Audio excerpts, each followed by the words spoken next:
bahalı indi qiymətini də öyrənmək istəyərdim sizdən. İkincisi, o bahalı biletin qarşılığında o səviyyədə xidməti verirlər sənə. Bilirsiniz, London metrosu əvvəla yəni şəhərin hər yerinə metro ilə gedib çıxa bilirsiniz. Doğrudan da yəni çox rahatdır. Hamı orada metronun. Məsələn, bizim Bakıda metroda siz heç vaxt zəngin insanları görməzsiniz. Və ya nadir hallarda görərik. Çox nadir hallarda. O da kimsə vallahi kənardan çəkər videoya və ya o xəbəri olar ki, məni kimsə çəkir, ona görə metroya minər. Yoxsa ki, mən məsələn heç vaxtda, mən özüm son zamanlar çox istifadə edirəm metrodan, çünki şəhərdə tıxaclar çox olur. Mən heç vaxt məsələn belə deyim də görməmişəm. Amma Londonda demək olar ki, hamı metrodan istifadə eləyir. Yəni çoxları hətta şəhər kənarında yaşayırlar, maşınlarını qoyurlar ən yaxın metro stansiyasının yanında və oradan şəhərin mərkəzinə metro ilə gəlirlər. Həm də şəhərin mərkəzinə maşınlar daxil olanda şəhər mərkəzinə onlar ayrıca vergi ödəyirlər bunun üçün. Ona görə çox insan, yəni bunu şəhər bələdiyyəsi onun üçün edir ki, küçələr çox tıxaclı olmasın. Effekt verir. Yəni bizim də öyrənəcəyimiz bəzi şeylər var təcrübə baxımından. Ona görə soruşuram sizdən. Məncə bəli, yəni əgər vergi qoyulsaydı, siz necə ki içəri şəhərə məsələn bizdə girişdə, necə bir ara içəri şəhərə giriş bəli. Yəni bunu mərkəzə biraz genişlətsələr. Misal üçün hansı ərazini deyirsiniz? Yəni bizim Rəşid Beybutov həmişə tıxaclıdır. Oranı da deyirsiniz, maşına bağlı eləsinlər. Yox, maşına bağlı deyil, vergidən danışırdıq axı. Mərkəzə daxil olan. İndi bunu mən demirəm, mənim maşınım yoxdur, mənə nə var ki? Təklif edirsiniz. Yəni yox, siz soruşdunuz ki, biz nə öyrənə bilərik? Mən də oradakıları deyirəm. Yox, mən bilirsiniz həm də nəyə dəqiqləşdirmək istəyirəm. Siz illərdir bu yolu gedib gələn adamsınız. Yəni Londonda çox olmusunuz. London artıq siz üçün nə bilim, ikinci vətən də hesab edilə bilər. Yox, onu deməyək. Yox, çox gedib gəldiyinizə görə. O mənada soruşuram ki, məsələn siz Londonun o dövrlərində görmüsünüz, hansı ki, şəhərin mərkəzinə avtomobillər üçün giriş pulsuz olan dövrlər, indi pullu olan dövrü də görürsüz. Nəsə fərq var? İnsanlar nə edir? Gedirlər elektrik maşını alırlar. Çünki onlar üçün pulsuzdur. Bəli. Məsələn Tesla'dır. Yəni ona görə yəni hər cür yolunu tapırlar. Bu siz nəyə yadıma saldı? Mən São Paulo'da olanda, São Paulo Braziliyada çox yəni Latin Amerikanın ən böyük şəhəridir. São Paulo'da oradan da o qədər böyüdü ki və o qədər maşın var ki, şəhərin bir ucundan o bir ucuna gedib çıxmaq üçün mən özdə hava limanından gəlmişdim deyə çamadanımda var idi. Yəni maşından düşüb ayaqla ya da nəyləsə gedə bilmədim. Mən taksinin içində harda 8 saat vaxt keçirtdim tıxaclarda. Yəni bu São Paulo'dur. São Paulo'da bu tıxaclarla yəni mübarizədə belə bir şey fikirləşiblər ki, maşın nömrəsi, nə bilim, A ilə başlayanlar həftənin filan günləri şəhərə çıxa bilməzlər. Nə bilim, B ilə başlayanlar filan gün çıxa bilməzlər. Belə düşünək də, cüt rəqəmli, tək rəqəmli nömrələr. Tək rəqəmlər 135, cüt rəqəmlər 246 çıxsınlar. Belə deyək, Nə olsun ki, cəmaət gedir. İkinci maşını alır. İkinci maşını alır. São Paulo'da. Bəli. Yoxsa burada. São Paulo'da. Yəni effekt vermədi. Yəni çox da yox. Yox. Yəni onu mən öyrəndiyim, yəni dostlarımın dediyi, təbii ki mən özüm onu hardan bilə bilərdim. Yəni onların mənə dediyi ki, insanlar bu yəni qaydaların siz Avropa deyildi. Avropada hamı çox qayda qanuna belə uyğun yaşayır. Almaniyanı götürək. Braziliyanın da insanı bizim insanımız kimidir. Həmişə fərqli yollar axtarır. Tapa bilir. Nəticədə tapa bilir. Aydın məsələdir. Londonda indi sizin təcrübəniz, sizin müşahidələriniz həmişə fikir vermişəm, sözün yaxşı mənasında fərqli olur. Londonu standart təqdim eləmirsiniz siz. Londonu fərqli bölüşürsünüz. Bu dəfə də onu istəyəcəm sizdən. Məsələn, varlıların gedib gəzəcəyi yer bəllidir. Adını tələffüz eləməyə bir adam çətinlik çəkir. Gəlin bir də orta statistik Azərbaycanlının Londonda hansı xidmətlərdən faydalana biləcəyini biz müzakirə edək. Əvvəldən, yəni əslində London deyirəm də bahalı şəhərdir, amma əlbəttə ki, həmişə əvvəldən hazırlıqlarımızı görsək, yəni ki, əvvəldən hansısa biletləri alsaq, əvvəldən hansısa yəni o kuponlarla baxırıq da, yəni ki, London kimi şəhərlərə məncə əvvəldən hazırlaşmaq lazımdır. Bəzi yerlər var ki, oraya elə sabahsı günə bilet alıb gedə bilərsiniz. Amma London, dediyim kimi, əgər biraz büdcəniz o qədər də geniş deyilsə, yaxşı olardı ki, əvvəldən niyə ki, məncə London çox gözəl şəhərdir. Bax, bayaq metrodan danışdım, amma əslində Londonda yəni görüləcək hər yerə ayaqla getmək mümkündür. Məsələn, mən Londonda hər gün ən az 20 min addım çıxırdı məndə. Yəni bir var ki mən getdim orada tanışlarımla qaldım. Onlar elə ki biraz şəhər mərkəzindən uzaq yerdə idi. Ona görə mən hər gün metrodan istifadə eləyirdim. Amma bir turist gedirsə, tövsiyə eləyərdim ki, London mərkəzi yerində bir otel götürsün özünə. Məsələn, Hyde Parkın ətrafında ola bilər bu. Hyde Park ətrafında çoxlu balaca butik otellər var. Londonda torpaq bahalı olduğu üçün orada otellərdə də otaqlar çox balaca olur. Amma dediyim kimi turist gedirsə, yəni 5 günlük, bir həftəlik, yəni dəyər, yəni o çünki şəhərin çox gözəl rayonundadır. Məsələn, Hyde Parkdan hər yerə ayaqla, yəni yerimək, getmək mümkündür. Big Benə də gedib çıxa bilərsiniz ayaqla, St. Paul katedralinə də, yəni hər yerə, hətta ən məşhur onların müzikallarına da, teatrlarına da. Yəni ona görə məsələn belə deyək də, heç olmasa yol pulunuz olmayacaq. Yol xərcini çıxmayacaq. Bəli, bu arada Londonda ingilislər çoxdur, yoxsa gəlmələr çoxdur? Bilirsiniz, hamı var da, yəni ki, bilirsiniz orada... New York kimidir? Demək olar ki, bəli. Yəni ingilisləri daha çox bilirsiniz, harada görürsünüz. O dediyim kimi o şəhər kənarında biraz. Mərkəzdə hamını görə bilərsiniz. Yəni turist çoxdur. Yəni Londonda oradan da dünyanın mənə elə gəlir ən populyar şəhərlərindən biridir turistlər üçün. Turist çox görürsüz. Amma yerlilərdə də, yəni ərəbləri də var, Hindistanlılar da var, Pakistanlılar da var. Yəni Azərbaycanlılar da var. Bəli, bəli. Türklər də var. Bu dəfə çox rusları və Ukraynalar, yəni müharibəyə görə əlbəttə ki, biz bilirik indi hara getsək həm ruslar, həm də Ukraynalılar, yəni çoxluq təşkil edir. Bəli, bəli. Mən dinləyicilərin diqqətinə çatdırım ki, biz ilk dəfə olaraq, mən xatırlamıram, Qvatemaladan indiyəcən danışmışdıq. Biz yol əhvalatında birinci dəfə olaraq Qvatemaladan söhbət açacağıq. Az sonra bu mərkəzi Amerika ölkəsidir. Bəlkə adını çəkəcəyimiz ən axırıncı ölkələrdən, yəni yadımıza düşəcək adlardan söhbət gedir. Ona görə də maraqlı gəldi. Mən efir qabağı Minay xanımla söhbət elədim və qeyd elədi ki, doğrudan da çox fərqli bir yerdir, fərqli bir ölkədir. Tamam başqa bir ab-hava, təəssüratlar formalaşır insanda. Qvatemala mərkəzi Amerika ölkəsidir. Ərazisi 108 min kvadrat kilometrdir. Azərbaycandan bir balaca böyükdür. Bizdə 86,6 min kvadrat kilometr, onlarda 108 min. Belə götürəndə siz bəyənmişsiniz o ölkəni. Mən Mərkəzi Amerikanı çox bəyəndim. Yəni Cənubi Amerikanı onsuz da sevirdim, amma Mərkəzi Amerikanın ab-havası ilə biraz fərqli idi. Mən Meksikanı çox sevirəm. Bu dəfə də olanda dedim ki, sadəcə Meksika olmasın da qoy gedim biraz daha da gəzim. Onsuz da Amerika vizası var. Amerika vizası olanda o ölkələrin çoxuna vizasız girə bilirsiniz rahat bir şəkildə. Ona görə mən həm Meksikadan elə ki Belizə keçdim, çünki Meksikanın Belizlə sərhədi var. Belizdən keçdim El Salvadora, orada bir sərhəd var. El Salvador balaca bir ölkədir. Oradan da keçdim Qvatemalaya. Mən indi o ölkənin adının tərcüməsinə baxıram. Qvatemala meşə ilə örtülü yer mənasını verir. Adın doğruldur. Əlbəttə ki, həm də necə, təbiəti çox gözəldir. Mən bunu deyim ki, həm də Qvatemala bu, yəni İspan dilli ölkə olmasına baxmayaraq, məncə o sizin oxuduğunuz o tərcümə yəqin yerli, bu indiyeç deyirik, yerli xalqların verdiyi addır yəqin ki. Bu, mən baxıram Aztek dilindən tərcümədə. Bəli, elə onu deyəcəkdim ki, ya Aztek olar, ya da Maya olar. Qvatemala da Meksikaya çox yaxındır və orada biz bilirik ki, Maya, Azteklər, onun sivilizasiya necə deyərlər, çox böyük təsiri olub. Hələ də orada, məsələn, Argentinada artıq yerlilərdən heç kim qalmayıb, amma Meksikada çoxlu yerli insanlarla qarşılaşmaq mümkündür. Paytaxtı da Qvatemaladır. Qvatemala City keçir adı, bəli. Paytaxtı belə bir maraqlı yer deyil. Tövsiyə etməzdim turistlərə. Oranın ən gözəl şəhəri Antiguadır. Antigua da İspan dilindən tərcümədə qədim deməkdir. Qədim şəhərdir, gözəl tarixi çox gözəldir. Ətrafı dağlarla əhatə olunub, havası çox təmizdir. Yəni Qvatemalada gəzəcək yer çoxdur. Çoxdur. Mən məsələn orada bilirsiniz o backpacking deyirlər. Bu backpack nə deməkdir? Rüqzaq deməkdir də. Yəni rüqzaq aldın çiyninə, getdin gəzməyə.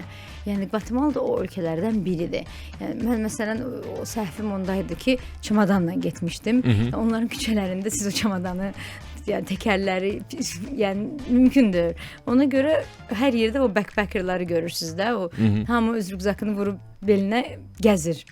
Mənim kimi bir ölkədən o birinə keçir, sadəcə mənim üçün biraz çətindir çamadanla. Amma yəni yolları da biraz kələ götürdü. Məsələn, deyirsiniz Azərbaycandan biraz böyükdür, amma insana elə gəlir ki, çox böyük ölkədir. Çünki yollar bəlkə də dağların arasından olduğu üçün uzanır. Məsələn, bir yerindən o biri yerinə biz balaca avtobuslara minirik də turistlər, mini van kimi belə 10 saat məsələn. Hələ ki siz ölkənin bir ucundan o bir ucuna gəlməmisiniz, sadəcə ortasına çatmısınız. Oradan ora 10 saat. Yəni məsafələr belə idi.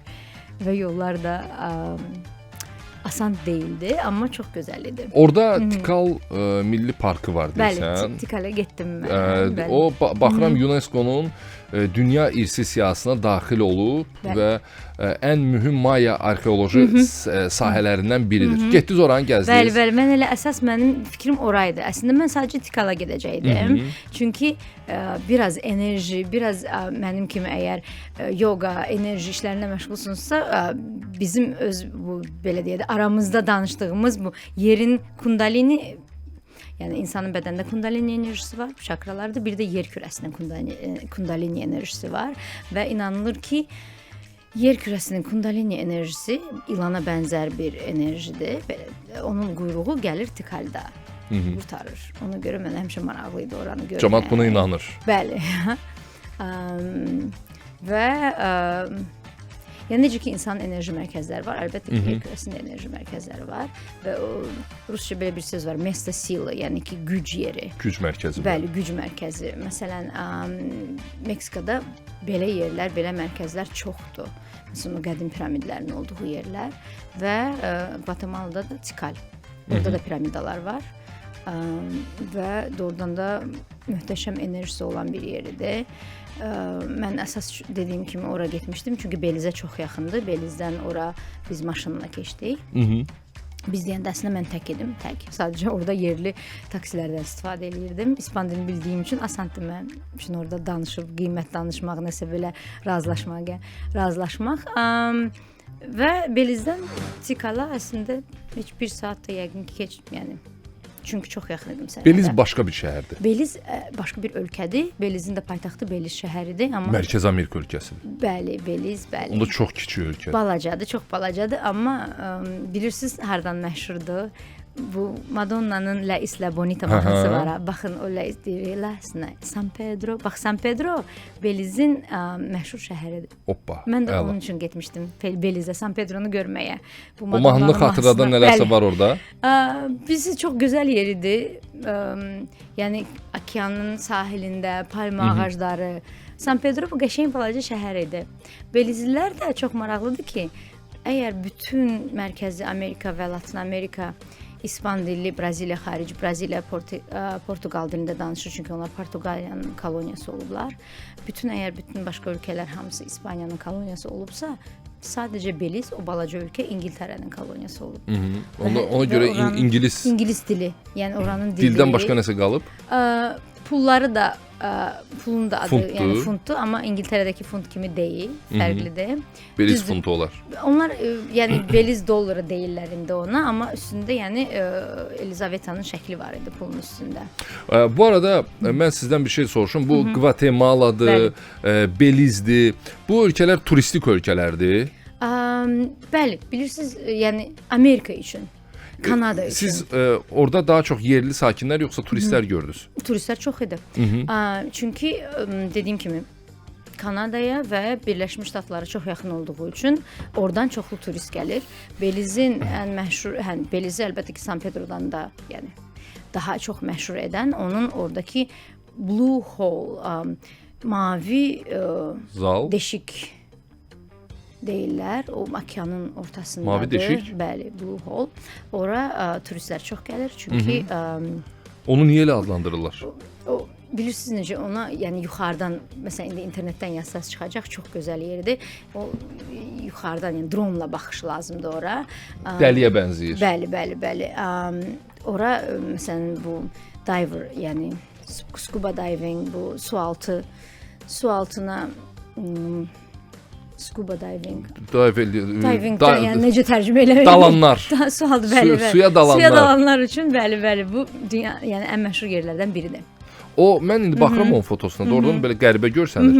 Onun xüsusi dərinliyi var. Yoxsa necədir? Dərinliyi bu dəqiqə mənim yadımda deyil, amma onun elə bir ki orada yəni təbiəti oranın yəni diver bu suya dalanlar arasında çox məşhur bir yerdir. Ora dalırlar, dalğıclar. Bəli, sırf bunun üçün gedirlər. Siz düşmədiniz? Belizə. Valla mən o dediyim kimi əvvəldən planlaşdırmamışdım deyə o gəzintini. Mən bir ki vaxt imkan tapmadım. Çünki Belizə çox az vaxtım var idi. Mən daha çox Nikaragua və Guatemala'da və Costa Rica'da vaxt keçirmək istəyirdim deyə. Təəssüf ki, gedə bilmədim. Siz ümumiyyətlə neçə vaxtdır da sizi tanıyırıq. Bu təbiəti çox möhtəşəm olan ölkələri çox sevirsiniz və sünniliyə o qədər də önəm vermirsiniz. Misal olaraq deyəcəm Dubay kimi şəhərlərə falan.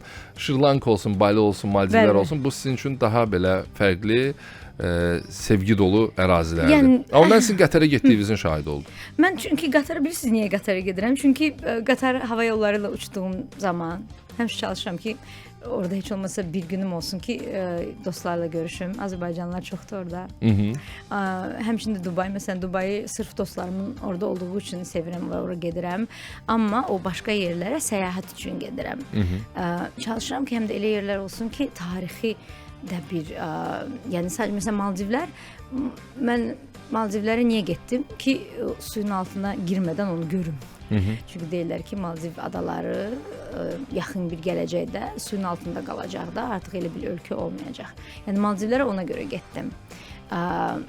Belə çalışıram, elə yerlərə gedim ki, həm sadəcə məsələn okean, dəniz deyil, həm də tarix olsun, həm də maraqlı mədəniyyət olsun. Onların hamısını birləşdirməyə çalışıram. Qətər hansı təəssüratlar oyatdı sizdə? Mən Dubayda olmuşam, Birləşmiş Ərəb Əmirliklərində, amma Qətərdə olmamışam. Amma deyilənlərə görə təxminən eyni mənzərədir, eyni memarlıqdır, memarlıq demək olarsa. Yəni ki, Dubay sadəcə daha tez elə bir ki başladı bu işlərə. Çünki yəni Dubayda səhranın ortasındaydı da, sonradan başladılar bu tikməyə. Mən məsələn yadıma gəlir ki, mən Dubaya 99-cu ildə getmişdim. Tamamilə fərqli bir mənzərə idi. İndi çox fərqlənir. Qatar da həmçinin elə Doha şəhəri sakit bir yerdir. Mən həmişə deyirəm ki, ora ailə üçün yaxşı yerdir. Çünki sakitdir, yəni heç kimə dəyib dolaşmır, təhlükəsizdir. Belə yəni bəli bahalıdır. Yəni Dubayda bahalıdır. Yəni o ölkələr bahalıdır. Yəni 1-2 gün, 3 gün gəzdiniz başqa. Bəs eləyir. Dubayın verdiyi o xidmətləri əyləncə baxımından həm akvarium olsun, həm nə bilim Miracle Garden olsun, nə bilim digər yerlərdə. Yox, o qədər deyil. O effekti verə bilir. Yaxşı, onda Dohaya biz niyə gedək onda? Dohaya. O binalar burada da var. Hə, yəni ki məsələn mən demirəm ki, mütləq gedib hamı Dohanı görməlidir. Sadəcə mənim kimi dünyanın hər ölkəsini gəzib görmək istəyənlər getsinlər. Amma səyahət edib gözəl bir şey görmək istəyirsə, həm də Ərəb ölkəsinə getmək istəyirsə, həm yaxın olsun, mən Omanı tövsiyə edərdim. Məsələn, Oman sultanlığı dəhşət gözəl bir yerdir. Yəni təbiəti, oranın yəni mən məsələn Omanı tövsiyə edərdim. Getmisiniz də siz Omanı? Mən Omanın yanında olmuşam, Yeməndə. Omanla bənzərdir, sadəcə Yeməndə müharibə var, Omanda yoxdur. Ona görə mən Omanı tövsiyə edirəm, amma çox araşdırmışam və planımda var yaxın zamanda Omana getmək. Amma gördüyümü artıq valeh olmuşam.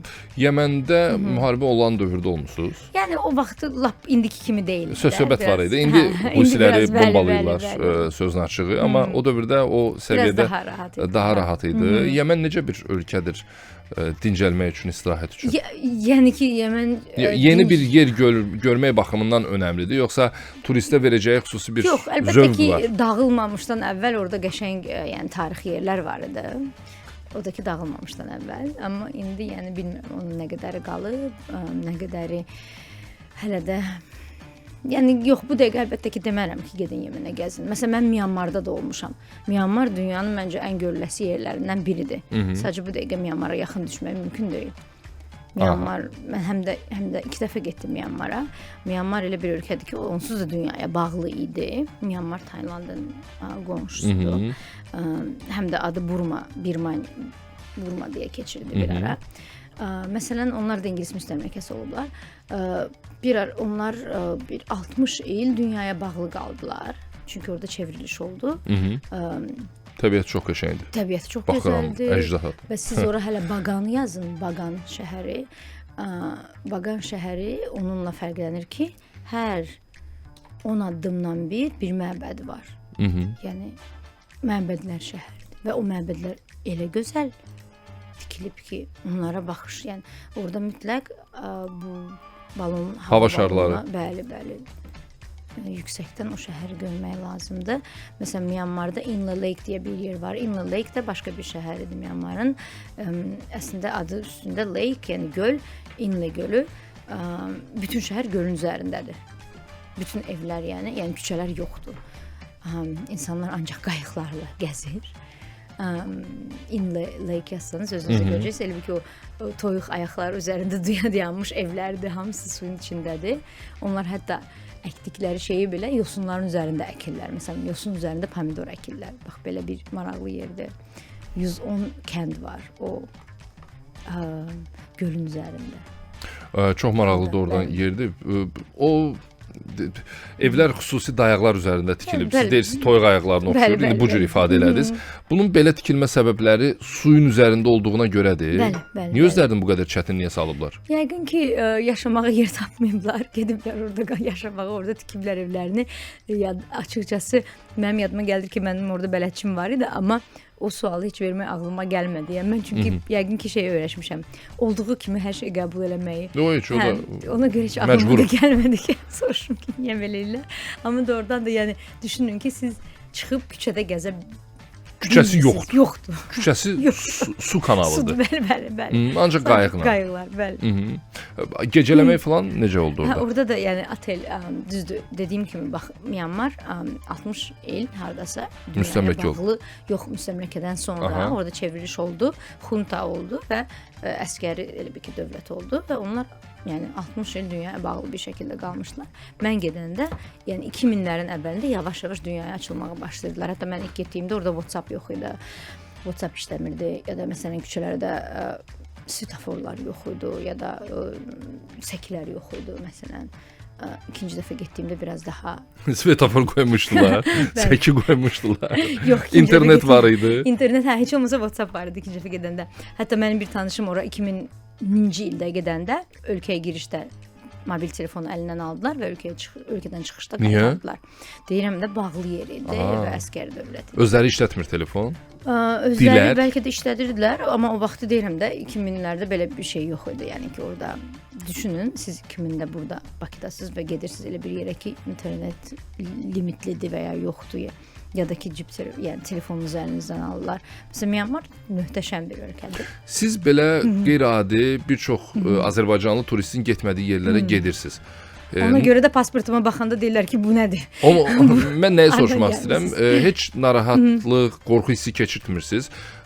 Keçirtmirsinizsə bu nə ilə bağlıdır? Yəni baxmadan Myanmar tanımadığımız bir ölkə, nə bilim Beliz dediniz bayaq, tanımadığımız bir yer. Hətta çıxıb indi sorğu aparsaq bir çoxlarının Belizdən xəbəri yoxdur. Gvatemala ən axırıncı yadımıza düşəcək. Nikaragua, yox o tez yerdə düşən ölkədir.